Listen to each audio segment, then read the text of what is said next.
नमस्ते दोस्तों, study with Rahul YouTube channel पर आपका स्वागत है। आज के जो हमारे आधुनिक भारत का इतिहास है, इससे संबंधित 100 महत्वपूर्ण प्रश्नों का अध्ययन करेंगे, जिसमें हमारा पहला टॉपिक है यूरोपियन कंपनियों का आगमन और बंगाल विभाजन। जैसा कि आप जानते हैं, यूरोपियन कंपनी में सबसे पहले कौन आया था? तो सबसे पहले पुर्तगालों ने अपनी फैक्ट्री लगाई थी। पुर्तगालों के बाद किसने लगाई थी? अंग्रेज़ों ने अपनी फैक्ट्री लगाई थी। उसके बाद डचों ने लगाई थी। उसके बाद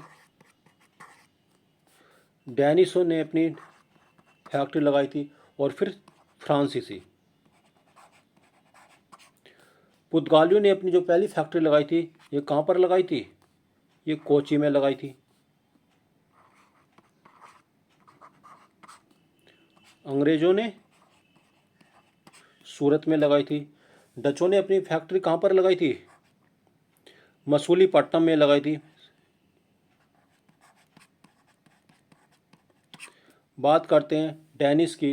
इन्होंने त्रावणकोर में अपनी फैक्ट्री लगाई थी। कहाँ पर लगाई थी? त्रावणकोर में।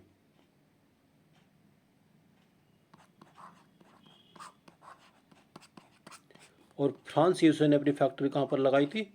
ये सूरत में लगाई थी। वहीं पे पुर्तगालियों की बात करते हैं तो सबसे पहले कौन आया था? अल्मीडा आया था, जिसको प्रथम ये वायसराय था। उसके बाद अल्फांसो डी अल्बुकार्क आया था। इसको वास्तविक संस्थापक बोला जाता है। अल्बुकार्क को पुर्तगालियों कंपनी का वास्तविक संस्थापक बोला जाता है। उसके बाद नीनो डी कुहुना आया था। इसने अपने गोवा को राजधानी बनाया था कोची के स्थान पर। और गोवा पर किसने कब्जा कर लिया था? अल्बुकार्क ने गोवा पर अपना कब्जा कर लिया था, लेकिन नीनो डी कुहुना ने गोवा पर अपना अधिकार कर लिया था। आगे यूरोपियन कंपनियों का आगमन और बंगाल विभाजन। सबसे पहले भारत में पुर्तगाली साम्राज्य का वास्तविक संस्थापक हमने बताया था। जो वास्तविक संस्थापक है, ये अल्बुकार्क था। अल्मीडा क्या था? पहला वायसराय था। अल्मीडा क्या था? ये पहला वायसराय था।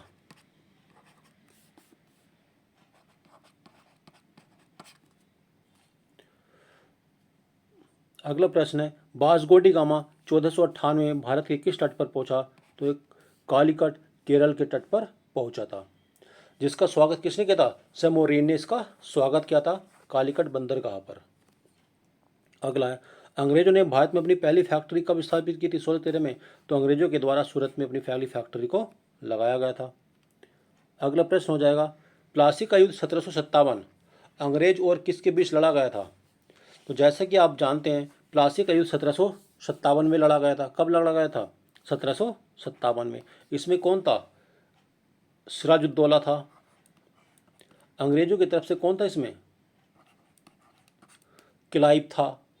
मीर जाफर था। मीर मदान था। और कौन था? इसमें लतीफ़ खां था।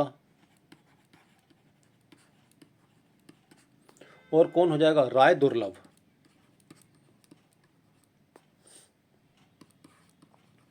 तो प्लासी के युद्ध में क्लाइव, मीर जाफर, मीर मदान, लतीफ़ खां, राय दुर्लभ और सिराजुद्दौला हो जाएगा। ये बंगाल का नवाब था। अगला प्रश्न है, बक्सर का युद्ध कब हुआ था? तो बक्सर का युद्ध 1764 में हुआ था। इसमें कौन कौन था? तो मीर कासिम था।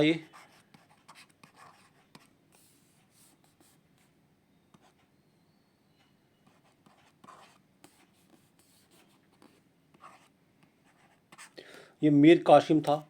शाह आलम था।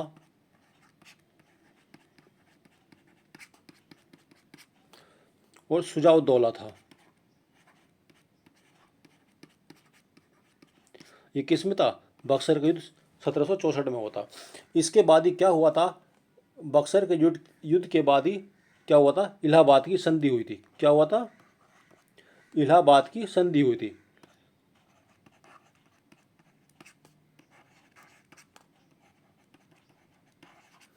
ये 12 और 16 अगस्त को हुई थी। कब हुई थी? 12 अगस्त 1665 में हुई थी ये इलाहाबाद की संधि। ठीक है, 1765 में हुई थी ये, 12 अगस्त 1765 को और 16 अगस्त 1765 को। जो 12 अगस्त 1765 था ये क्लाइव और शाह आलम के मध्य हुई थी। इसमें मुगलों से बंगाल, बिहार, उड़ीसा की स्थायी दीवानी अंग्रेजों ने प्राप्त कर ली थी और बदले में शाह आलम को 26 लाख रुपए की वार्षिक पेंशन दी गई थी और कड़ा और इलाहाबाद के किले भी शाह आलम को दे दिए गए थे। वहीं पर बात करते हैं 16 अगस्त 1765 को। ये संधि क्लाइव और शुजाउद्दौला के मध्य हुई थी। क्लाइव और शुजाउद्दौला के मध्य हुई थी। कड़ा और इलाहाबाद के जो किले थे ये शाह आलम को दे दिए गए थे और शुजाउद्दौला से 50 लाख रुपए वार्षिक भी लेने की बात करी गई थी और अवध में करमुक्त व्यापार करने की छूट भी अंग्रेजों ने ले ली थी। अगला प्रश्न है, बक्सर के युद्ध के समय ब्रिटिश सेना का नेतृत्व किसने किया था? तो हेक्टर मुर्नो ने किया था। बक्सर के युद्ध के समय ब्रिटिश सेना का नेतृत्व किसने किया था? तो हेक्टर मुर्नो ने किया था ये। बंगाल में द्वैध शासन की नींव किसने रखी थी? तो रॉबर्ट क्लाइव ने बंगाल में द्वैध शासन की नींव रखी थी। अगला प्रश्न है, बंगाल से द्वैध शासन को किसने समाप्त किया था? तो बंगाल से जो द्वैध शासन था इसको किसने समाप्त किया था? वॉरेन हेस्टिंग ने।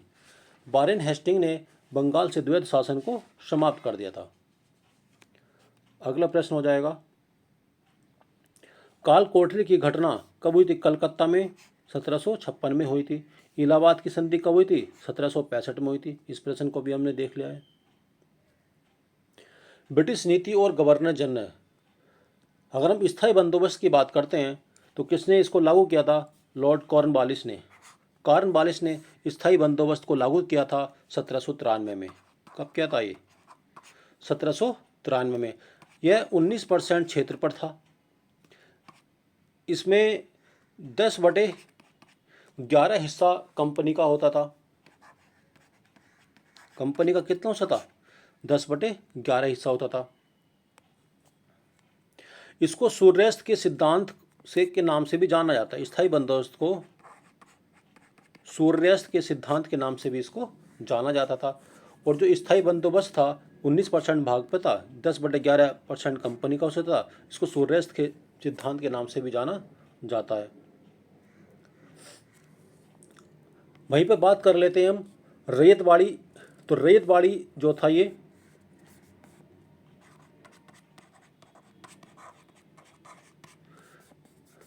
जो रैयतवाड़ी व्यवस्था थी इसको कब स्टार्ट करा गया था?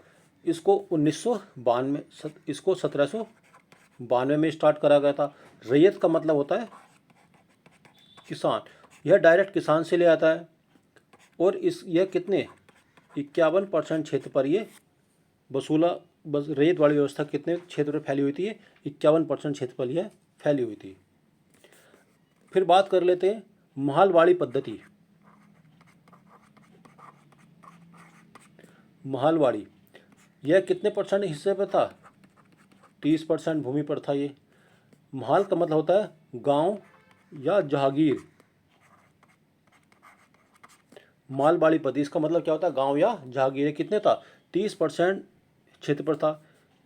मालवाड़ी पद्धति को किसने स्टार्ट किया था? मैकेंजी ने। मैकेंजी ने मालवाड़ी पद्धति को स्टार्ट किया था। यह उत्तर प्रदेश, पंजाब और मध्य प्रांत में फैला हुआ था। मालवाड़ी कहाँ पर था? उत्तर प्रदेश और पंजाब और मध्य प्रांत में मालवाड़ी पद्धति ये फैली हुई थी। अगला प्रश्न देखते हैं, सहायक संधि की नीति किसने शुरू की थी? तो सहायक संधि को वेलेजली ने स्टार्ट किया था। सहायक संधि को किसने स्टार्ट किया था? वेलेजली ने। हड़प्पा नीति या व्यापकता का सिद्धांत किसने लागू किया था? तो डलहौजी से संबंधित था। हड़प्पा नीति या व्यापकता का सिद्धांत किससे संबंधित है? ये डलहौजी से ये संबंधित था। हड़प्पा नीति के तहत अंग्रेजों द्वारा कब्जा किया गया था। सबसे पहले हड़प्पा नीति के तहत अंग्रेजों द्वारा सतारा पर कब्जा किया गया था। कब किया गया था ये? 1448 ईस्वी में। इस पॉइंट को याद रखना है।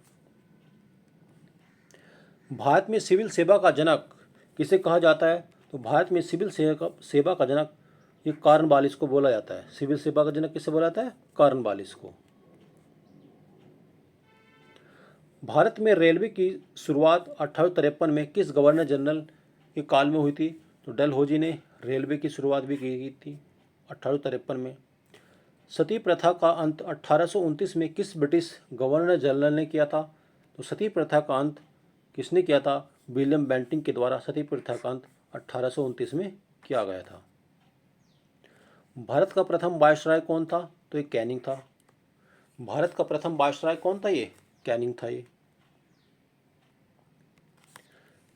स्थानीय स्वशासन का जनक किसे माना जाता है? तो रिपन को बोला जाता है। स्थानीय स्वशासन का जनक किसे माना जाता है? तो रिपन को बोला जाता है। बर्नकुलर प्रेस एक्ट, ये बर्नकुलर प्रेस एक्ट कब आया था? 1878 में आया था। और ये कौन था इसमें? ये लिल्टन था। बर्नकुलर प्रेस एक्ट कौन था इसमें? ये लिल्टन से संबंधित था। ये यहीं पे हम कुछ और देख लेते हैं। जैसा कि आपको पता है,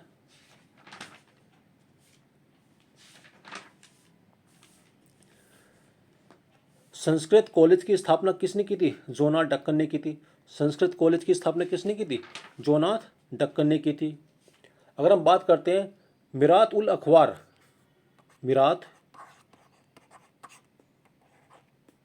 मिरातुल अखबार, ये 1822 में, ये पहला फारसी भाषा में था। फारसी भाषा में कौन था? मिरातुल अखबार।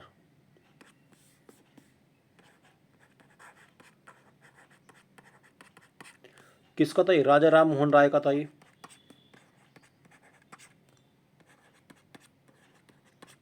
राजा राम मोहन राय का मिरातुल अखबार था। और ये कौन सी भाषा में था? ये फारसी भाषा में था। और भारत का पहला समाचार पत्र कौन सा था? The Bengal gazette. The Bengal gazette ये क्या था? भारत का पहला समाचार पत्र था। जेम्स अगस्टस हिक्की के द्वारा इसको लिखा गया था। किसके द्वारा?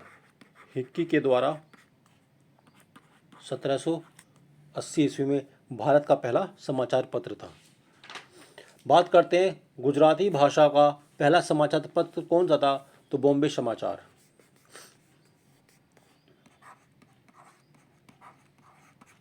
बॉम्बे समाचार ये गुजराती भाषा का पहला समाचार पत्र था। ये वही बात करते हैं उदंत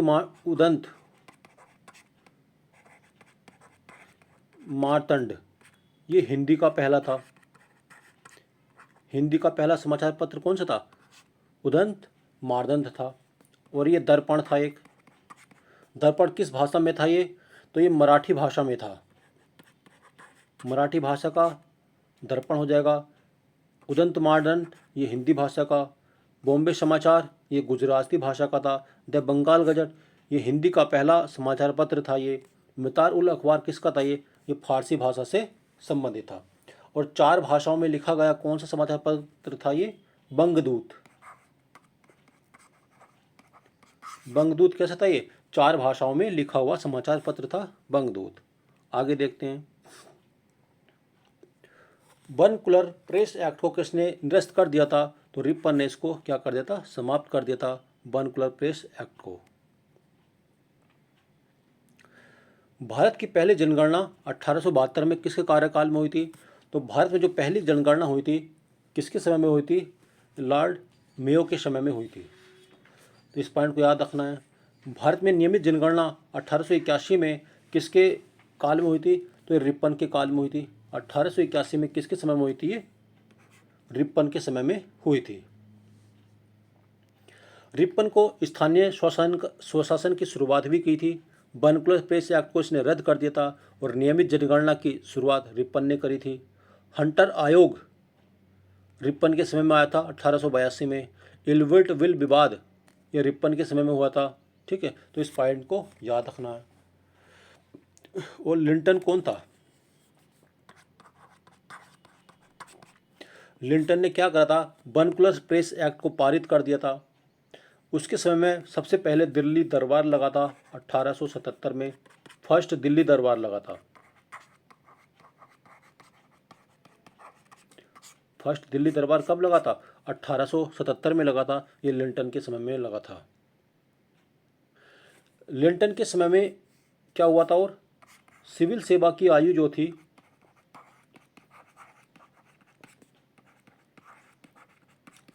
इसको 21 वर्ष से 19 वर्ष कर दिया गया था।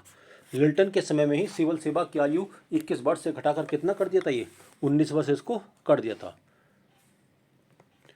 और डफरिन के समय में क्या हुआ था? डफरिन के समय में भारतीय राष्ट्रीय कांग्रेस की स्थापना 1885 में। भारतीय राष्ट्रीय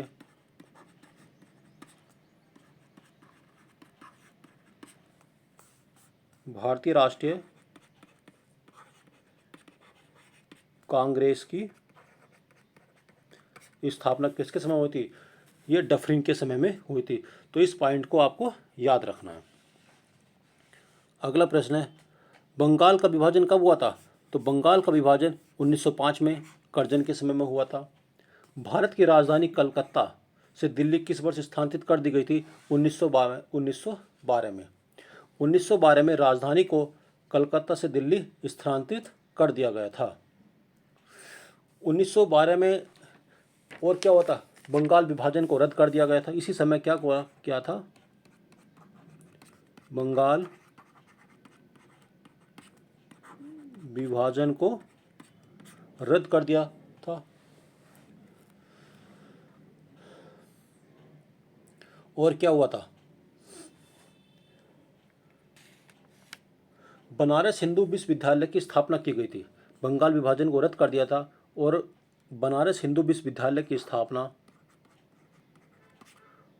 बनारस हार्डिंग के समय में क्या हुआ था? बनारस हिंदू विश्वविद्यालय की स्थापना भी हुई थी। लॉर्ड हार्डिंग 1912 में ये दिल्ली दरबार लगा था। इसमें बंगाल विभाजन को रद्द कर दिया था। बनारस हिंदू विश्वविद्यालय की स्थापना की गई थी। अगर हम 1905 की बात करते हैं तो बंगाल का विभाजन हुआ था, लॉर्ड कर्जन के समय में हुआ था। ये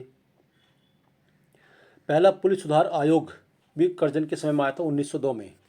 पहला पुलिस सुधार आयोग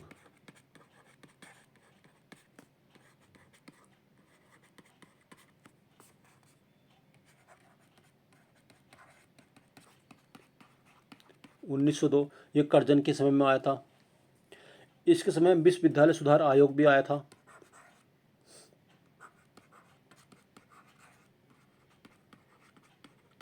विश्वविद्यालय सुधार आयोग का भी गठन करा गया था और रेलवे बोर्ड का गठन करा गया था।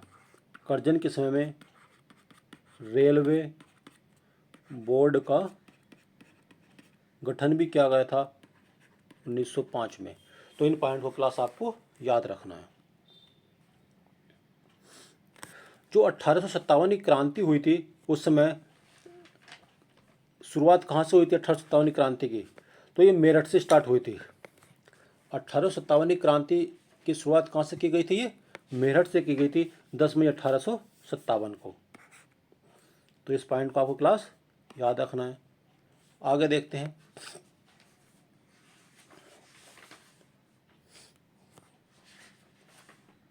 मंगल पांडे किस इन्फेंट्री के सिपाही थे? अगर हम मंगल पांडे की बात करते हैं, ये 34वीं नेटिव इन्फेंट्री बैरकपुर, ये इसके सिपाही थे।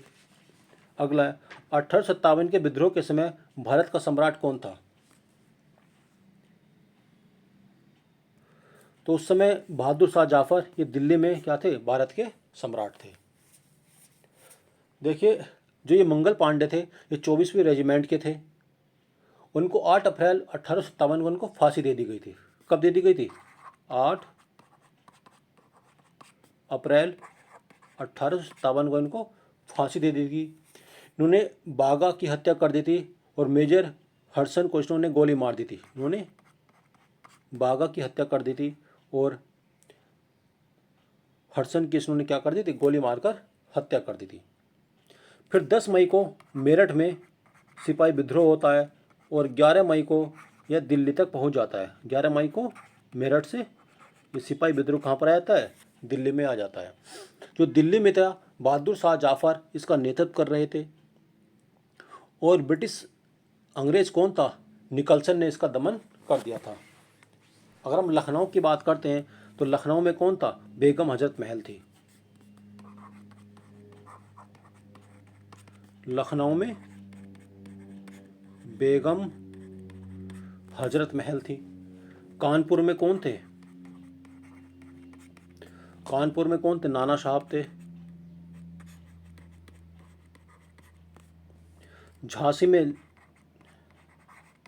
लक्ष्मीबाई थी। और बिहार में कौन थे, बिहार में कुंवर सिंह थे।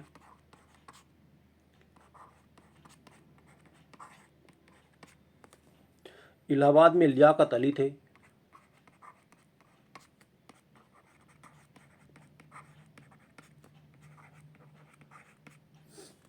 और बरेली में कौन थे, बरेली में खान बहादुर थे।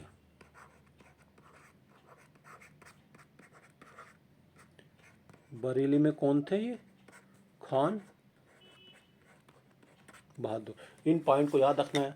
लखनऊ में बेगम हजरत महल, कानपुर में नाना साहब थे, बिहार में कुंवर सिंह थे, इलाहाबाद में लियाकत अली थे, बरेली में खान बहादुर थे। अगर हम इनके दमन की बात करते हैं, लखनऊ, कानपुर, फैज़ाबाद और बरेली, यहाँ पर कैंपबेल ने इन विद्रोहों का दमन कर दिया था। पूछ लेता है एग्जाम में, मथुरा में नेतृत्व कौन कर रहा था, 1857 का जो विद्रोह हुआ था मथुरा में कौन था, तो देवी सिंह थे। गोरखपुर में कौन थे, गजाधर सिंह थे। और बात करते हैं इंपॉर्टेंट है, मेरठ में इसका नेतृत्व किसने करा था, तो कदम सिंह के द्वारा मेरठ में इसका नेतृत्व किया गया था।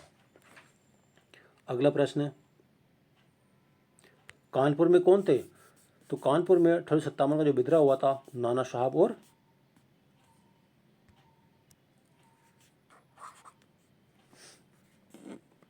बेगम हजरत महल थी।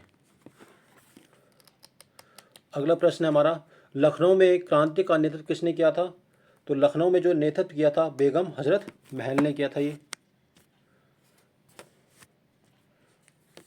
लखनऊ में कौन था, बेगम हजरत महल था। कानपुर में नाना साहब और तात्या टोपे थे। ये बिहार में कौन था नेतृत्व कर रहा था, तो बिहार में नेतृत्व किया था कुंवर सिंह ने।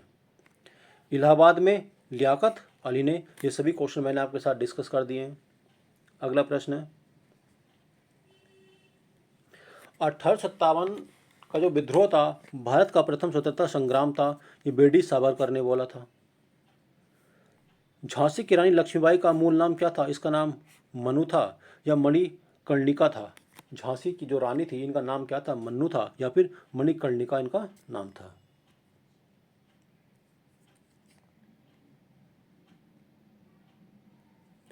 अठारह सत्तावन के विद्रोह के ठीक बाद बंगाल में किस और आंदोलन का, कौन सा आंदोलन हुआ था, तो बंगाल में जो नील आंदोलन हुआ था 1859 को। बंगाल में कौन सा आंदोलन हुआ था, नील आंदोलन 1859 में हुआ था। सामाजिक और धार्मिक सुधार, देखिए आधुनिक भारत का जनक या पुनर्जागरण का अग्रदूत किसको बोला जाता है, तो ये बोला जाता है राजा राम मोहन राय को। राजा राम मोहन राय को आधुनिक भारत का जनक या फिर पुनर्जागरण का अग्रदूत के नाम से भी इनको जाना जाता है।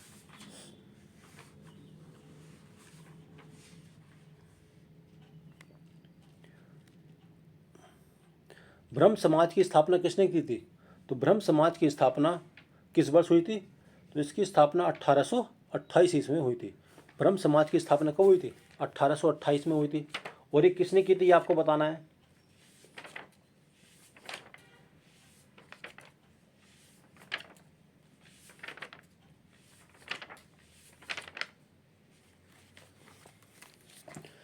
तो जो ब्रह्म समाज था इसकी स्थापना 1828 में हुई थी।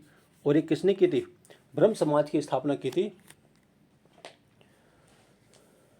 राजा राम मोहन राय ने।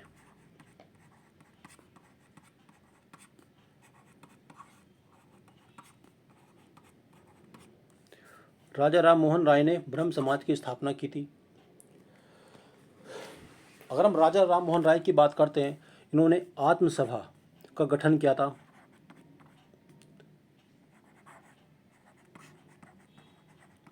इन्होंने आत्मसभा का गठन करा था 1815 में। वेदांत सोसाइटी की स्थापना करी थी।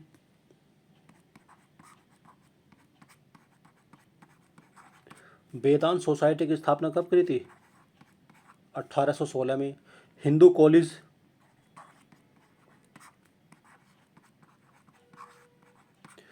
कॉलेज इसकी स्थापना कब करी थी? 1817 में करी थी।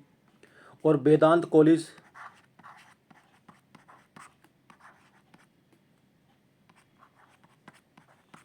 इसकी स्थापना 1825 में की थी। अकबर ने इनको क्या किया था? अकबर द्वितीय ने इनको राजा की उपाधि दी थी। इनकी जो पत्रिकाएं पुस्तकें हैं, मिरात उल अखबार है, संवाद कौमुदी है, प्रीसेप्ट्स ऑफ जीसस है। तो क्या है? राजा राम मोहन राय की ये पुस्तकें हैं।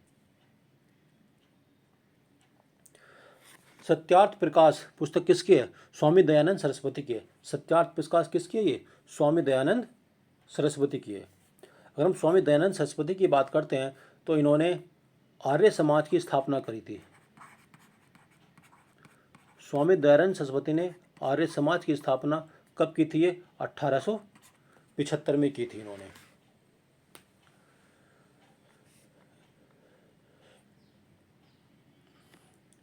वेदों की ओर लौट चलो नारा किसने दिया था? तो स्वामी दयानंद सरस्वती ने ही नारा दिया था, वेदों की ओर लौट चलो। स्वामी जी दयानंद सरस्वती थे, इनका मूल नाम क्या था? बचपन का नाम मूल शंकर था। इन्होंने पुस्तक सत्य प्रकाश थी, वेदों की ओर लौट चलो नारा दिया था। इनको भारत का मार्टिन लूथर भी बोला जाता है। मार्टिन लूथर किसको बोलता है? स्वामी दयानंद सरस्वती को मार्टिन लूथर भी बोला जाता है। आर्य समाज की स्थापना कब की गई थी? तो आर्य समाज की स्थापना कब और किसने की थी? तो आर्य समाज की स्थापना 1867 में हुई थी। ये 1867 में ये मुंबई में हुई थी। किसके द्वारा? आत्माराम पांडुरंगा।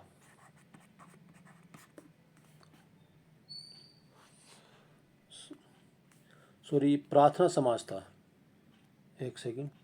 आर्य समाज की स्थापना कब हुई थी? 1875 में मुंबई में हुई थी। और प्रार्थना समाज की स्थापना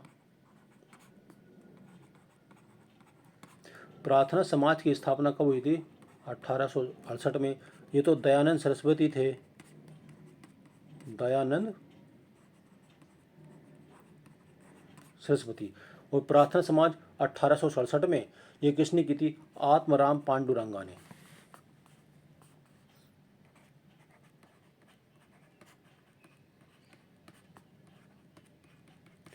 आत्माराम पांडुरंगा ने प्रार्थना समाज की स्थापना 1867 में की थी।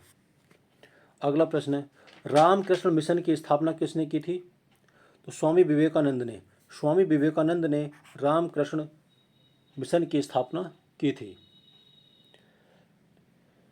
जो स्वामी विवेकानंद थे, इनके गुरु कौन थे? स्वामी विवेकानंद के गुरु कौन थे? तो रामकृष्ण परमहंस थे। इन्होंने खेतड़ी के महाराजा के सुझाव पर स्वामी विवेकानंद को का नाम दिया गया था। स्वामी विवेकानंद का बचपन का नाम क्या था? तो नरेंद्रनाथ दत्त था। स्वामी विवेकानंद के बचपन का नाम क्या था? नरेंद्रनाथ दत्त था। इनकी जो पुस्तकें हैं वो कर्म योग है, राजयोग है, ज्ञान योग है और वेदांत फिलॉसफी, प्रबुद्ध भारत, ये क्या है? इनकी पुस्तकें हैं। तो फिर से याद रखना, राजयोग, कर्मयोग, ज्ञान योग, वेदांत फिलॉसफी और प्रबुद्ध भारत, ये स्वामी विवेकानंद की क्या है? पुस्तकें हैं। शिकागो के प्रसिद्ध विश्व धर्म सम्मेलन में स्वामी विवेकानंद ने कब भाग लिया था? तो 1893 में स्वामी विवेकानंद ने जो धर्म सम्मेलन हुआ था शिकागो में, वहाँ पर भाग लिया था 1893 में। थियोसॉफिकल सोसाइटी का भारत का मुख्यालय कहाँ पर था?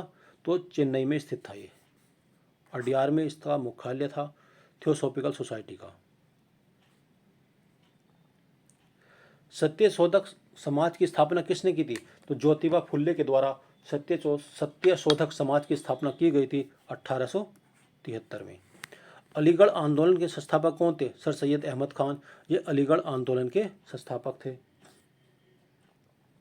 भारतीय राष्ट्रीय कांग्रेस भारतीय राष्ट्रीय कांग्रेस की स्थापना किस वर्ष की गई थी? तो भारतीय राष्ट्रीय कांग्रेस की स्थापना 1885 में की गई थी। कब की गई थी? 1885 में की गई थी। किसके समय में की गई थी? तो डफरिन के समय में की गई थी। भारतीय राष्ट्रीय कांग्रेस की स्थापना 1885 में डफरिन के समय में की गई थी। कांग्रेस के संस्थापक कौन थे? तो एओ हुम्स। इसके संस्थापक कौन थे? एओ हुम्स थे। अगला 48 प्रश्न है, कांग्रेस के प्रथम अध्यक्ष कौन थे? व्योमचंद्र बनर्जी कांग्रेस के प्रथम अध्यक्ष थे। कांग्रेस का पहला अधिवेशन कहाँ पर आयोजित हुआ था? तो ये मुंबई में स्थापित हुआ था, गोकुलदास तेजपाल संस्कृत कॉलेज में। तो कांग्रेस का पहला अधिवेशन कहाँ पर हुआ था? ये मुंबई में हुआ था, गोकुलदास तेजपाल संस्कृत कॉलेज में हुआ था ये। इसकी अध्यक्षता किसने की थी? व्योमचंद्र बनर्जी ने की थी। अगला प्रश्न है, कांग्रेस स्थापना के समय भारत का वायसराय कौन था? तो ये लॉर्ड डफरिन था। कांग्रेस के प्रथम मुस्लिम अध्यक्ष कौन थे? बदरुद्दीन तैयब जी थे। बदरुद्दीन तैयब जी ये कांग्रेस के प्रथम मुस्लिम अध्यक्ष थे। ये इन्होंने किस अधिवेशन की अध्यक्षता करी थी? तो जो 1887 में मद्रास में हुआ था, इसकी अध्यक्षता करी थी, तीसरे अधिवेशन की। कांग्रेस की पहली महिला अध्यक्ष कौन थी? तो एनी बेसेंट कांग्रेस की पहली महिला अध्यक्ष थी ये। और भारतीय महिला पूछेगा तो कौन थी ये? 1925 में सरोजनी नायडू थी ये।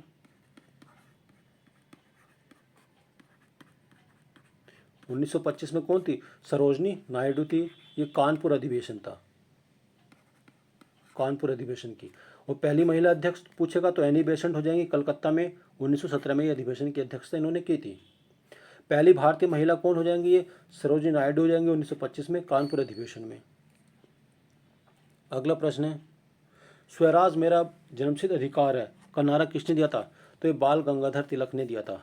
बाल गंगाधर तिलक ने स्वराज मेरा जन्मसिद्ध अधिकार है इस नारे को दिया था।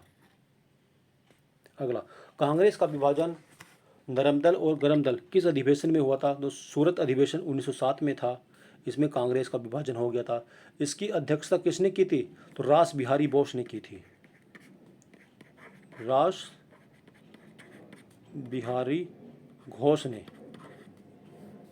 बिहारी घोष ने सूरत अधिवेशन की अध्यक्षता की थी 1907 में। इसमें कांग्रेस का विभाजन नरम दल और गरम दल में हो गया था। अगला प्रश्न देखना है, मुस्लिम लीग की स्थापना किस वर्ष और कहाँ पर हुई थी? तो 1906 में ढाका में हुई थी। मुस्लिम लीग की स्थापना 1906 ढाका में हुई थी। और 1906 में कांग्रेस का अधिवेशन कहाँ पर हुआ था? तो 1906 में कांग्रेस का अधिवेशन कोलकाता में हुआ था। इसकी अध्यक्षता किसने की थी? दादा भाई नौरोजी ने।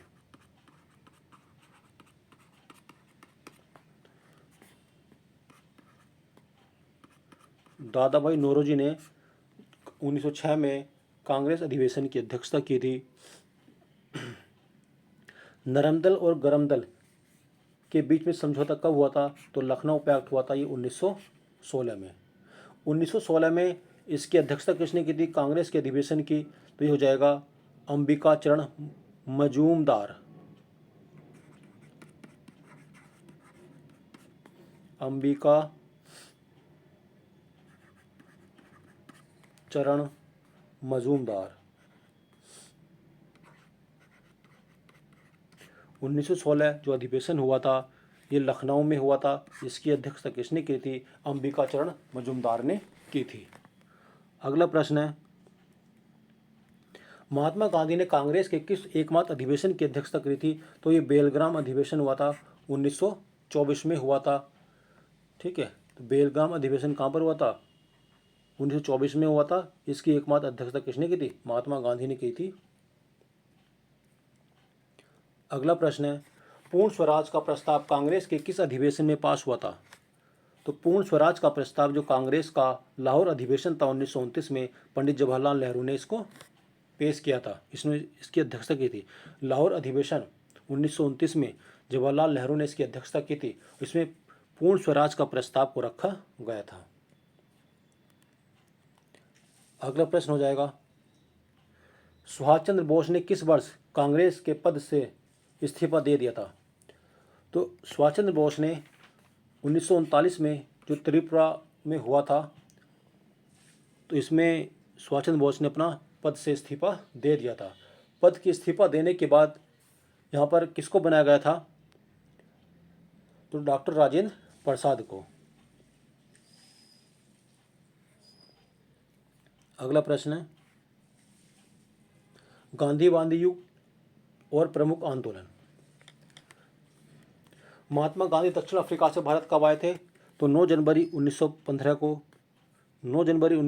को गांधी जी दक्षिण भारत से भारत आए थे और इसी दिन को प्रवासी भारत दिवस के रूप में भी मनाया जाता है। भारत में गांधी जी का पहला सफल सत्याग्रह कौन सा था? तो चंपारण सत्याग्रह 1917 में हुआ था। यह गांधी जी का पहला सफल सत्याग्रह था।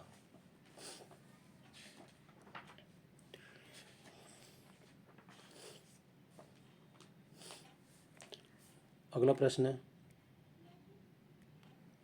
तीन कटिया प्रथा का संबंध किस आंदोलन से है? तो चंपारण सत्याग्रह से, नील की खेती से ये संबंधित था।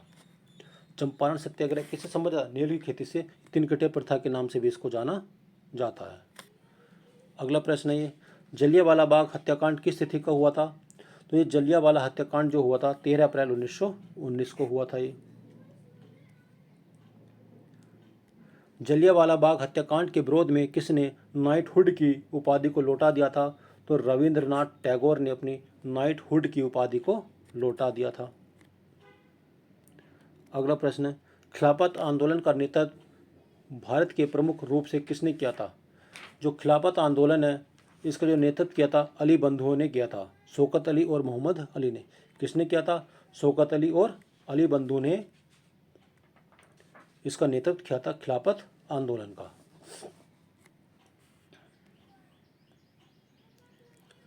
असहयोग आंदोलन कब शुरू हुआ था?